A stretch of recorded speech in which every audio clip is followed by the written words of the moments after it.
Hi,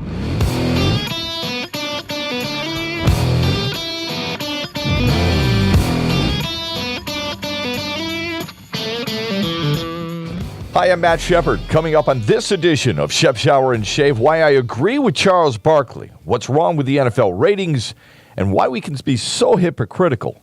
Because do we really love sports, or do we love our sports teams? That's coming up on Shep Shower and Shave, brought to you by Hungry Howie's, the Michigan-based pizza company known as the original flavored crust pizza, has the best fundraiser called Dough Raiser. If you're looking to find a way to raise some money for your sports team, your school group, you can sell Hungry Howie's pizza certificates. Go to doughraiser.com. We're brought to you by Northwestern Tech. All right? And if you want to find out how to get into the world of HVAC that is paying exceptionally well right now, I mean, you're in demand if you have this type of degree. Northwestern Tech is the HVAC school. They can get you trained, certified, into the field in only 10 and a half months. They've got flexible scheduling as well. All you got to do is go to their website, northwesterntech.edu, or you can call them at 248-358-4006. Or you can check out Nate Knopf Designs. He's also a sponsor of Shep Shower and Shave.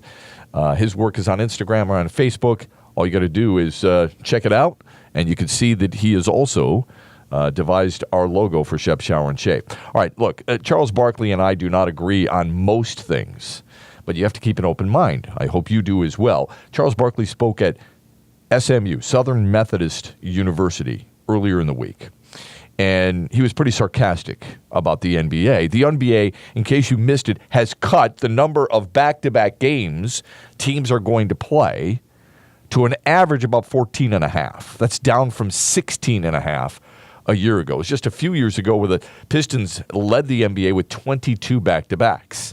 I don't think the back-to-backs problem is what NBA players have an issue with. It's more about 4 games in 6 nights, things like that. So Charles Barkley said this, these poor babies can't play back-to-back games. They're making $20 to $30 to $40 million a year, so you want to make it convenient for them. We can't stress them out. Later on in the discussion, he got really upset. He said, you're paying guys $30 to $40 million, and you can't play basketball 2 days in a row, which he's right. It is ridiculous, and it's expected where fans are supposed to go in and slap down a ton of money, pay for a ton of money to park, pay for a ton of money at concessions, and then accept that players aren't willing to play in a certain game. But we've allowed this to happen. We as a society has allowed it to happen. Maybe it shouldn't surprise me. I don't know. Maybe because we live in a world right now where we are looking for excuses for everybody on how to make things easier in life, but still get paid what you used to be paid, or more than what guys who used to carry that load that you're doing right now, the NBA. They've been playing 82 games in the NBA since 1968. Charles Barkley had no problem playing back-to-back games, playing 82 games in a season. Karl Malone, an Iron Man, 82 games year after year after year. John Stockton, Jeff Hornacek, they used to play, when they were on the Utah Jazz together, they played 82 games. Isaiah Thomas, 82 games. There was never this bitching, whining, and moaning about, oh my God, the season's way too long. Think about it. They're complaining in Golden State constantly that the schedule is too long. But you expect the average fan to pay $80 a ticket. That's what it costs in Oakland, California. New York Knicks, the average cost is $129. The Lakers, $103. The Chicago Bulls, the average cost of the ticket is $82. That's just the ticket, man. But we're expected to flip that bill and just be thrown a curveball at us that you may not see Steph Curry that night because Steve Kerr thinks he needs a rest. We've allowed this to happen in sports. We've allowed it to happen specifically in the game of basketball forever because we sit there and we think Greg Popovich walks on water because he stands there, snubs the media. He's a complete jackass to the media, and everybody thinks it's really funny. And then we sit there and we got to listen to his political views, which is a joke. People are trying to escape from that everyday mundane of Democrats and Republicans fighting, of what's going wrong with the world today, by going to sports, and what we have to do is we get it shoved in our face by some pompous ass who feels like, you know what, my job is to win. The best way to win is to sit my guys. Okay, that's fine. But what about the fan who has decided to save up a lot of money, work their tail off, save up a lot of money, go to a game just so they can see Kawhi Leonard or LaMarcus Aldridge, and you're going to rest him? Okay, if that's the way you feel and you think that's how you're going to win, and you're going to keep your status and you're going to keep your contract, and people are going to be rooting for your team in the postseason, you do what you got to do for your team. Don't complain then when people aren't going to games. The thing that bothers me about this is that these leagues, they're kind of, it really is kind of cheating. The league signs these huge contracts, all right? They're going to keep labor peace through the year 2023. That's great. The average NBA salary projected to hit $10 million for the year 2021, thanks to a 9-year, $24 billion contract with ESPN and TNT. The average salary for the NBA is $6 million. That's the average player.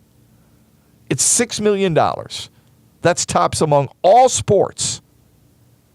Look at baseball, look at football, look at hockey, look at soccer if you must. It's tops in all those sports. Guys of the past had no problem playing back-to-back games, had no problem playing an 82-game schedule. And now what do we hear? We hear a constant bemoaning. I mean, Kobe Bryant said it. He said it last year, that the NBA should shorten the league, shorten the amount of games that they play. Kobe, the asking question to you would then be, are you willing to give money back? We heard it. When was it? When was the? I'm trying to think of when the Olympic Games were. I think it was June of 2016 when Steph Curry was diagnosed with a sprained MCL, and people started to freak out.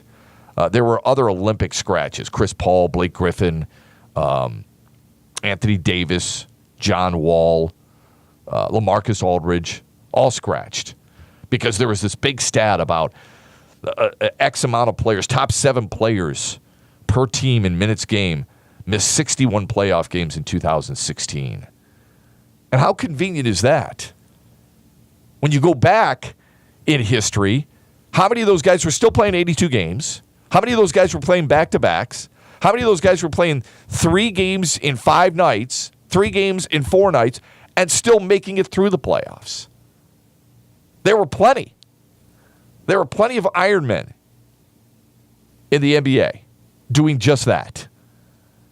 Now suddenly, the money's up. The money from the television networks is up, but it doesn't seem to matter because they only give the type of interviews, they only give that type of access to those companies that pay that big money, which is ridiculous because there's plenty of local stations, regional networks that also pay a slew of money, but don't get that type of access. But anyway, they've been doing this for a long time. The money's up, your salary's going up, and now players want more time off. And this all stems from starting the season earlier because they're trying to alleviate the back-to-back games. Now, I would also remind you of this, and this is not a punishment to the league per se because they've evolved. They've come a long way. That's great. You're supposed to do that. In sports, you're supposed to do that. In business, you're supposed to do that in life. You hope you evolve. I would remind you that a long time ago, you sound like old guy here, they took commercial flights. I mean, Greg Kelser's a friend of mine. He took commercial flights. These leagues, these teams in the NBA, they have private planes. And I don't mean owned by the owner, because I think there's only two teams, Dallas and Portland, that use their own plane.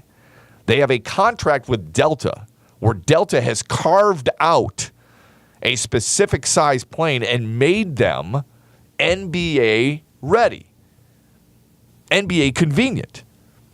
And I think it might be 12 to 16, maybe 20 planes, somewhere in that neighborhood, that they rotate throughout the league. Bottom line is, you get, and I've been on them, I travel on them, outstanding food. The amount of comfort you have is beyond belief. Then you show up at a 4-star hotel with all the amenities you could ever want. And that's not a knock on the players, okay? Because all kinds of businesses have that. CEOs get that everywhere. Actresses, actors, performers, all that stuff. I just saw Kid Rock earlier this week at Little Caesars Arena, and it was a fabulous show, I might add. And I don't even know a lot of his music. I know of him. I thought he was excellent, and I mean excellent.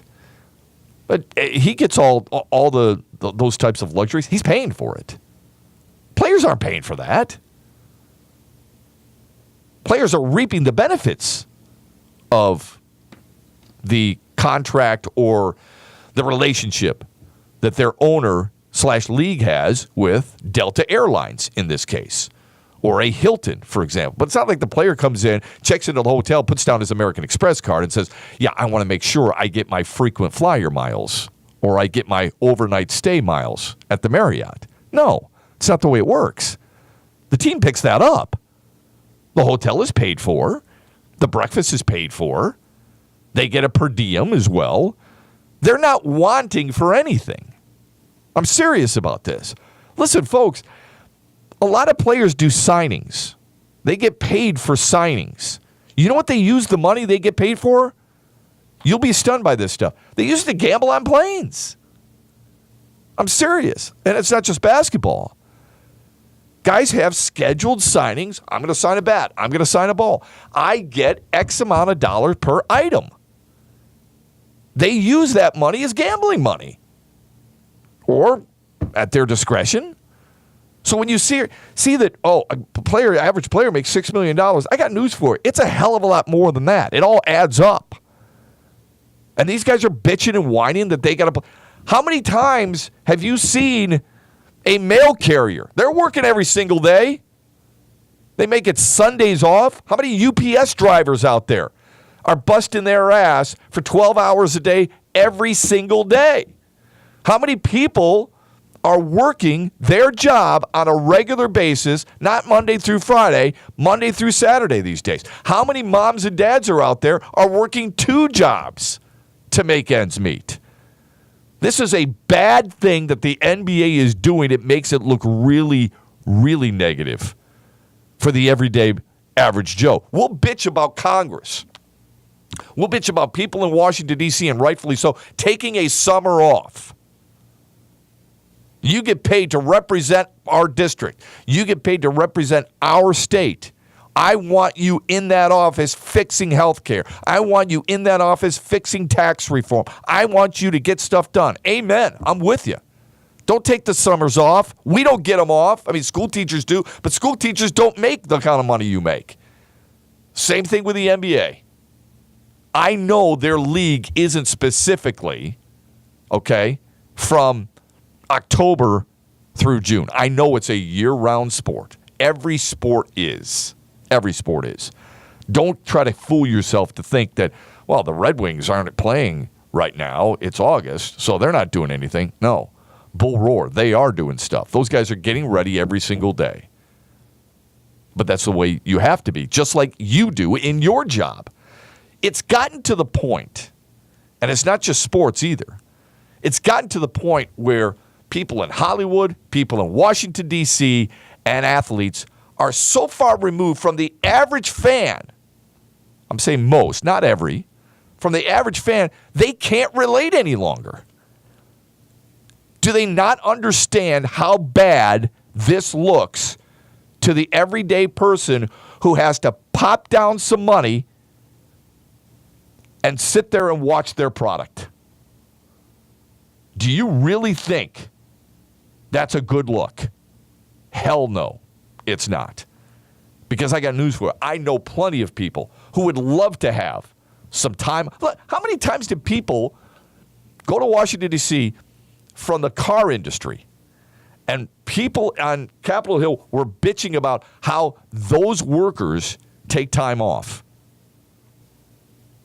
when the car industry shut down, right, in Detroit. They were raked over the coals for that. How dare you do this? How dare you bring a private plane out here? I got news for you. Hey, Nancy Pelosi, you've got a private plane. So put yourself in that situation. How do these players and their reps, how can they not figure out how it's perceived? I agree with Charles Barkley. He should be angry. I know you don't like to hear about the money all the time, but it's true. With that type of great wealth and great convenience comes great expectation. He should be angry. Barkley said, I think it's a travesty that the NBA didn't just tell these guys to play basketball 2 days in a row. Moving the season up, it's just a joke to me. And Barkley again points out, players flew commercial when they were playing back-to-backs. That's why many players, not just in the NBA, but on a lot of sports, don't gain the respect from a lot of the players today. It's really too bad. The NHL has evolved too. The NHL plays 82 games. And we don't hear about this ever. They don't play 82 games. They play 82 games, and they've played 82 games since 1996. Okay? That might surprise you a little bit because just prior to that, they were playing 80. But every league has a method to that madness. For example, in the NHL, they play 4 games against 7 opponents in the division in the East. Let's take the Red Wings division, the Central. Okay? They play 4 games against 4 opponents, 5 games against 2 opponents. So there's 26. They play another 3 games against Eastern Conference opponents, teams that aren't in their division. There's 24. Then they play 2 games against the 16 teams in the West. There's 32. That's where you get the 82. You can complain that the 4 games against 4 opponents and 5 games against 2 opponents is too many. Maybe you think you get tired of seeing certain teams all the time. I know there were many people who are, I really want to see Columbus again. But that's the way the NHL has kind of broke it down, all right? And for Detroit, it's a situation where, well, I just gave you the Central. Detroit used to be in the Central. They're now in the Atlantic. I completely forgot about that because they went to the East. I'm still getting used to that. But Detroit will play 4 games against 7 opponents. That's within the Atlantic Division. You get Boston, Buffalo, Florida, Montreal, Ottawa, Toronto, Tampa, right? Okay. You'll have 3 games against 8 opponents within the conference. So that includes the Metropolitan, the Pittsburgh and Washington and the like. And then you got 2 games against 15 opponents from the West. Since there's an unbalance there. There's 1 more team in the East than there is in the West. And that includes Vegas, by the way, now in the West. So that's how it works. So Detroit in the East, in the Atlantic Division now, because it used to be in the Central, that's what they get. They get 4 games against 7 opponents, that's 26. 3 games against 8 opponents in the conference, that's 24. And then 2 games against 15 opponents from the Western Conference, that's 30. There's your 82-game schedule. Why don't we hear them bitching about it? Same thing with the NFL. The NFL plays 16 games. We bitch about it as a fan base. But I don't hear many players complain that the season is too long. You may hear a complaint or two about the preseason and how the preseason is too long. Fans will say that too, but I would remind you that in football, in the NFL, Jim Caldwell made this great point to me during this year's preseason. I asked him in a production meeting, hey, do you think the preseason is too long? He says, let me ask you this. If you don't have a 4-game preseason schedule, when are you going to have live hitting, live tackling? We don't do that in practice any longer. That changed years ago. We don't do doubles. My friends Rob Rubik, Lomas Brown, Herman Moore, Chris Spielman, they all had double sessions. I used to go to it early in the morning, just like you did in high school, right? Double sessions. So we don't do that any longer. When we have a multi-team practice, so Detroit was in Indianapolis this year, they were in Pittsburgh a year ago, we don't hit. When are you supposed to really practice your tackling on a live body? When are you supposed to really start to feel that hitting? It's the preseason. You need 4 games to get ready for it. If you don't do that, there could be long-term injury issues if you go back to the way it was before. See, this is where we talk out of both sides of our mouth. Oh, my God, the CTE is a problem. Oh, my God, I can't believe you don't take care of your players. Then they do take care of their players in regards to not hitting, and you complain that the preseason is too long. Or you complain that these guys don't know how to practice. These guys don't know how to play. These guys don't tackle right. These guys are playing, it's an awful product, all this other bull crap. But you're the ones who want to shorten the preseason at the same time. Makes no sense. So you're not going to do that unless you get the preseason. So they're doing that now.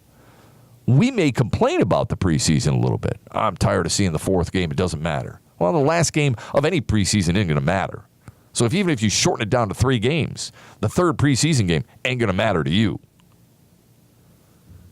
So you'll complain about the preseason, and I may as well, but there's rarely do I hear somebody complain about the length of an NFL season, because the 16 games seems about right to most of us. I mean, maybe some of you go, I'd rather see 18 regular season games than 2 preseason games.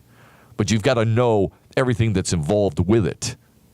And that is what I'm referring to, the hitting and so on and so forth, which leads me to the NFL and the ratings. And I know they're down. They're down significantly the first couple of weeks.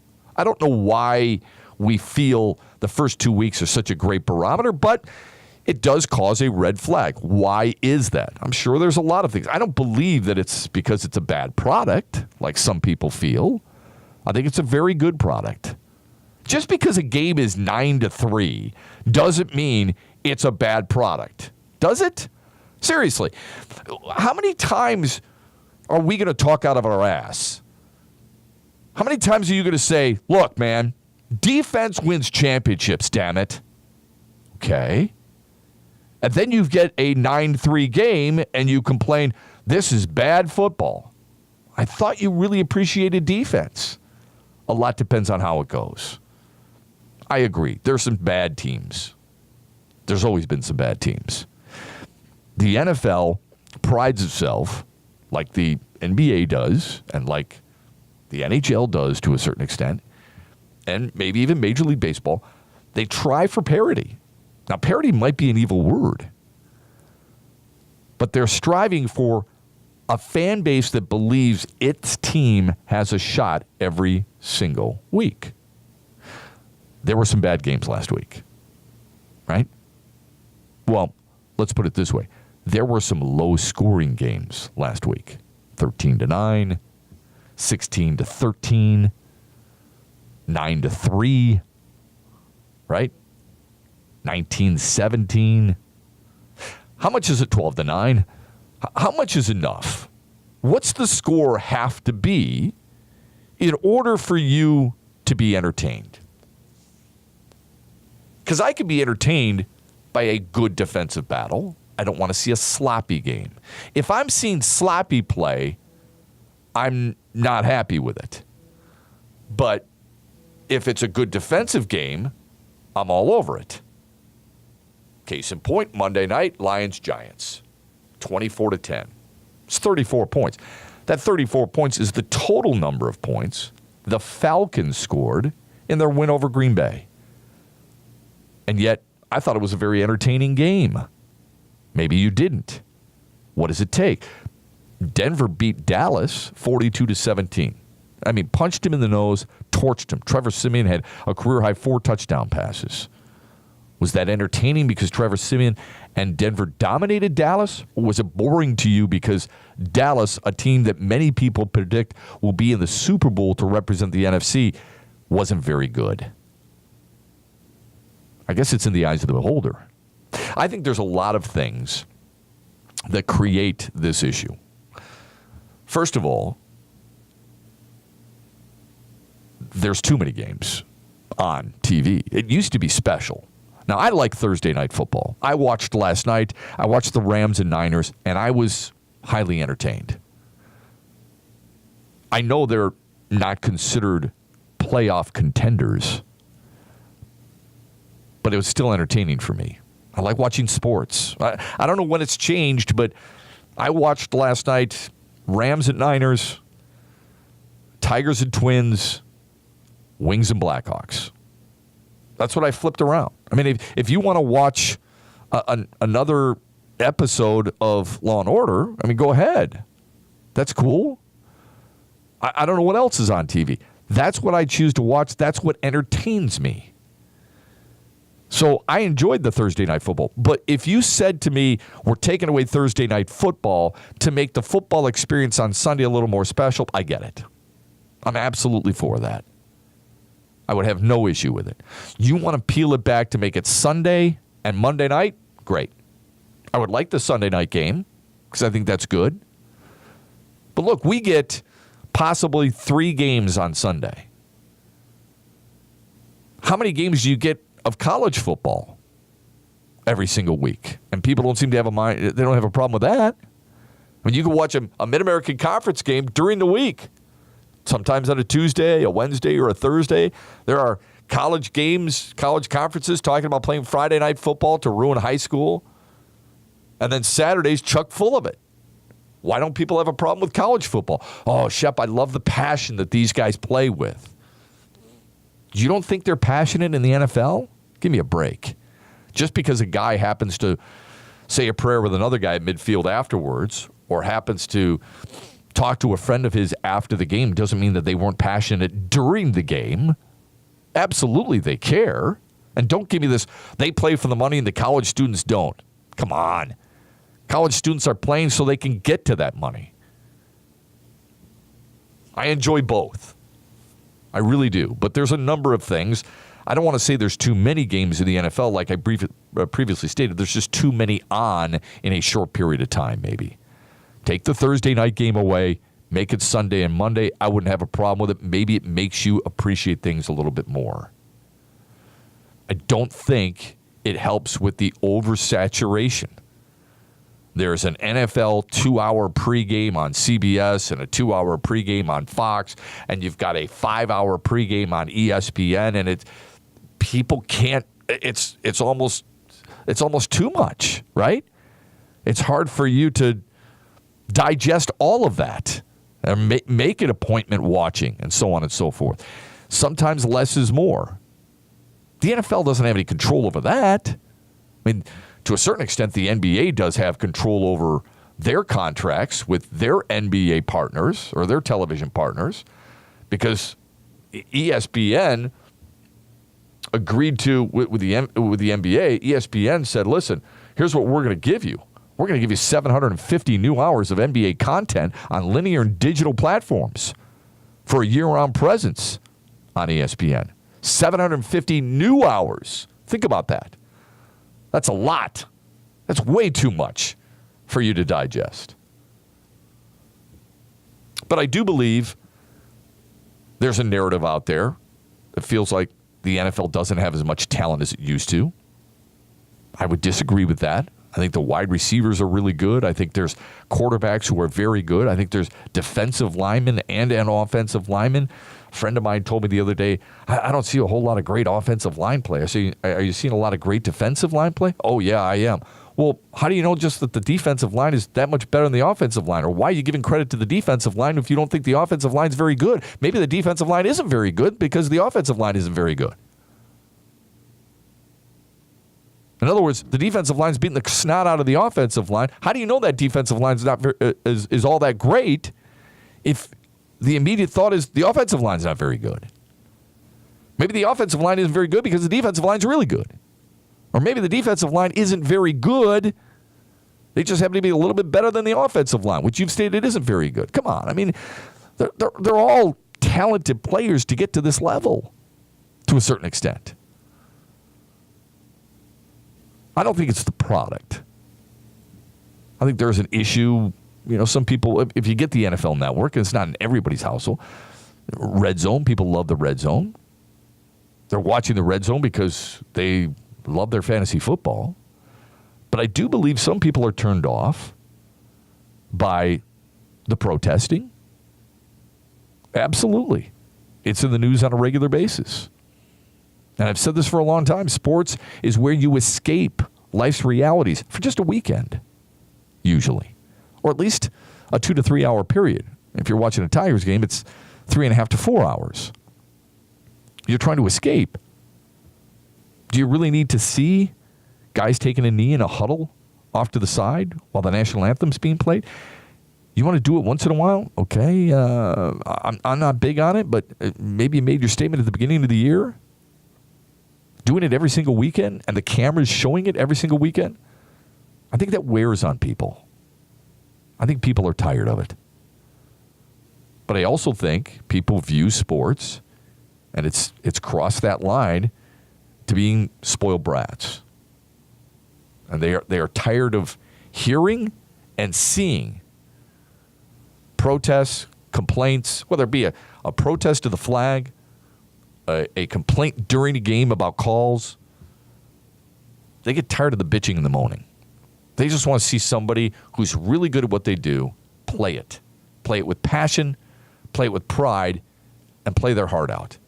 I think most people, I'm talking about most people now, they can accept the end. The other thing is, we talk about hypocrisy in sports. I was watching the Tigers last night, and somebody sent me a tweet. How can you be watching this garbage? And I tweeted back, look, I enjoy baseball. And they responded by saying, good baseball. Okay, the Tigers are not good right now. You and I both know that. And by the way, Shep, Shower, and Shave brought to you by Northwestern Tech. Call some of the big HVAC companies in the area and ask them where you should go to get your HVAC education. It'll be unanimous. Northwestern Tech. It's the HVAC school. They've been doing it for over 38 years. By Hungry Howie's. Families eat pizza at least once a week, so it's easy to sell Hungry Howie's dough raiser. Your sports team, your school group needs to raise some money, go to doughraiser.com. We're brought to you by Nate Knopf Designs. Find his work on Instagram or Facebook. So I'm watching the Tigers play the Twins, and I know the Tigers aren't very good. But the Twins are. Seriously. I mean, the Twins, since August, 26-13? Something like that? They've played good baseball.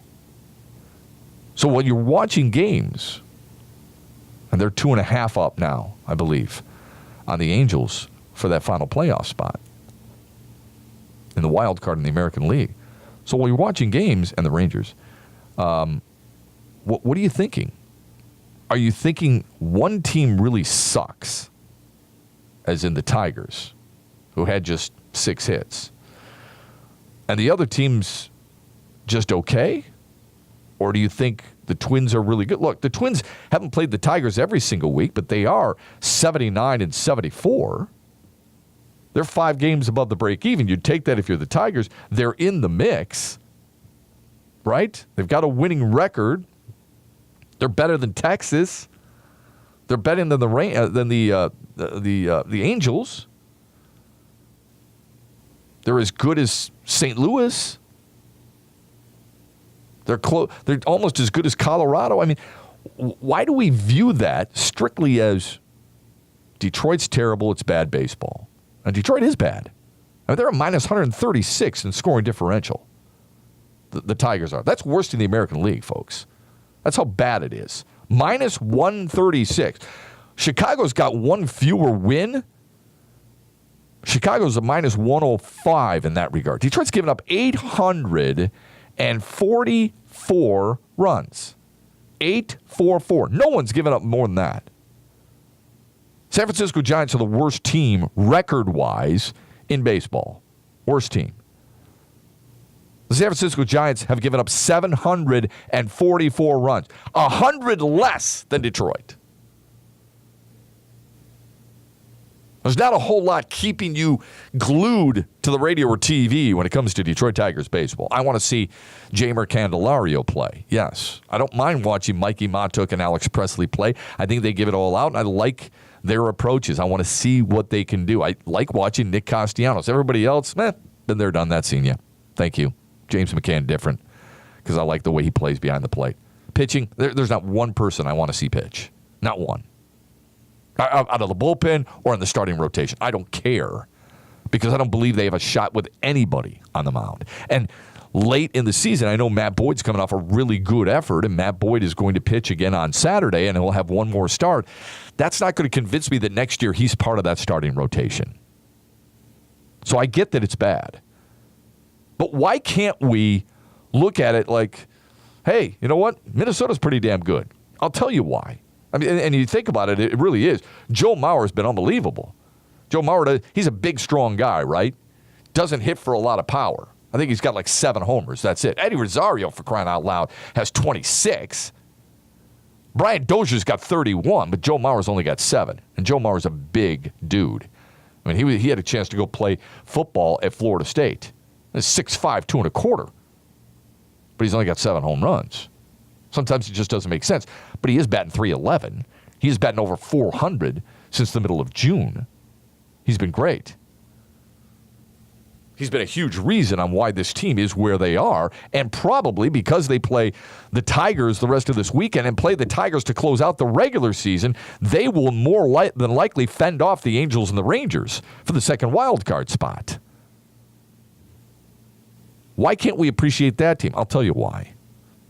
We can't appreciate it because we want our team to be like that. We want our team to be that good.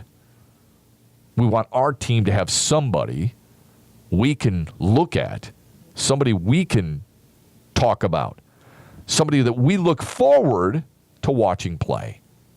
And we don't have it. I like the game of baseball. I watch a lot of different games. Yes, I watch the Tigers first and foremost because it's what I podcast about. It's what you are interested in.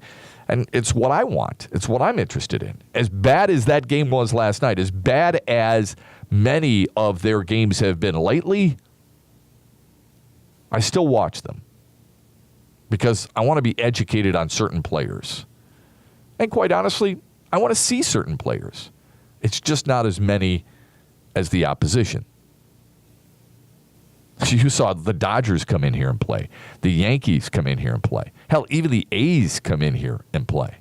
And you saw some guys that you liked, whether it be Chris Davis or Marcus Semien or somebody like that for Oakland, Cody Bellinger, Corey Seager for the Dodgers, Aaron Judge, Gary Sanchez, maybe Todd Frazier for the Yankees. Okay. You're still watching baseball, and there might be a time where your team may surprise you. Not to the extent that you wish it has to date, but at some point maybe. And you'll have a different look next year. It's going to be, look, it's going to be difficult.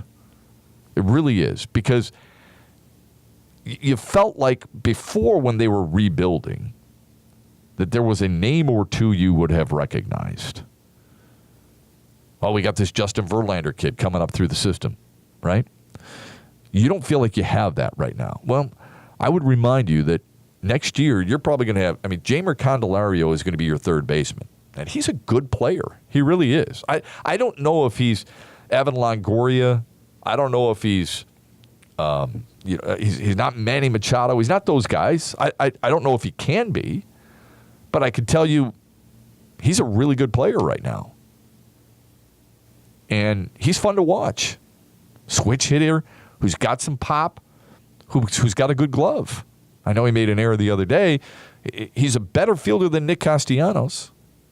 Nick Castellanos has been a fun player to watch offensively this year. I'd like him to be better defensively. Again, I reiterate, and I've said this time and time again in the podcast, I think he's more of a first baseman. But here's a guy who's got some pop. Look what he's done. I don't think people recognize this. Only he and Charlie Blackmon of the Colorado Rockies have done what Nick Castellanos has done. Over 20 homers, over 10 triples, over 30 doubles, over 90 ribbies. It's pretty damn good.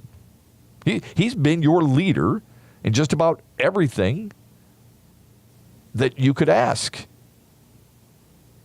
for the offense. Got about 270. He's got 94 runs driven in. He's got 24 bombs, 10 triples, 34 doubles. I love it. I want to watch him. He's got 156 hits. He leads them in hits by far and away.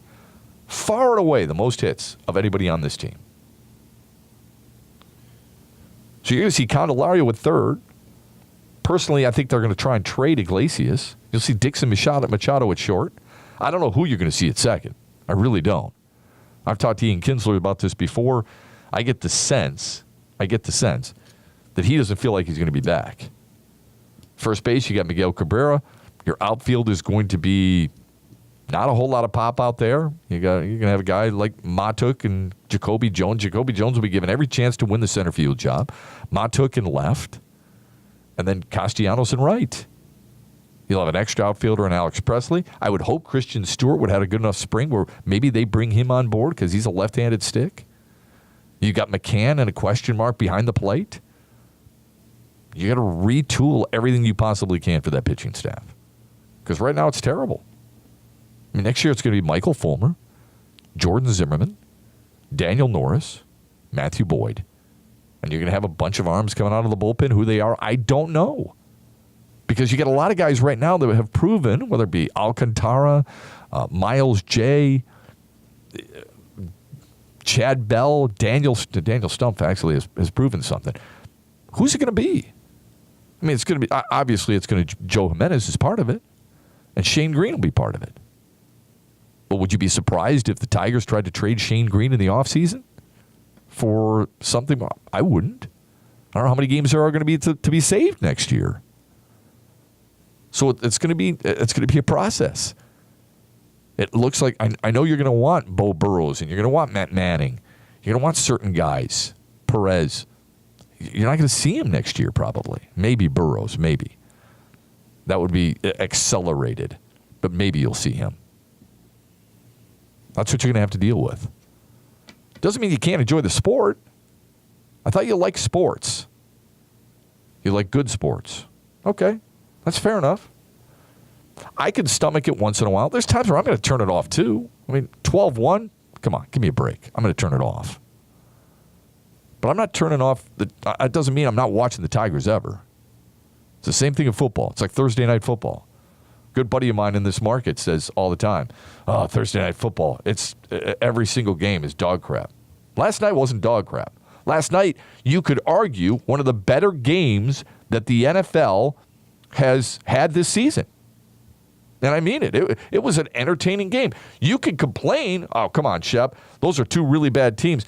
Those two bad teams put on a pretty damn good product.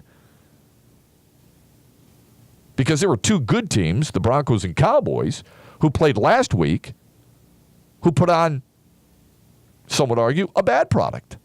Denver was really good, but Dallas was really bad. Falcons and Packers. Falcons were really good. Packers weren't very good, man. I mean, I know they scored 13, I think, in the fourth quarter late to make it an 11-point game, but overall, they weren't very good. I guess it's in the eyes of the beholder. Shep, Shower, and Shave brought to you by Northwestern Tech, Hungry Howie's, Nate Knopf Designs. Have a great weekend. Thanks for listening. We appreciate it. Support our sponsors. Let them know that you listen to the Shep, Shower, and Shave podcast. We'll be back next week.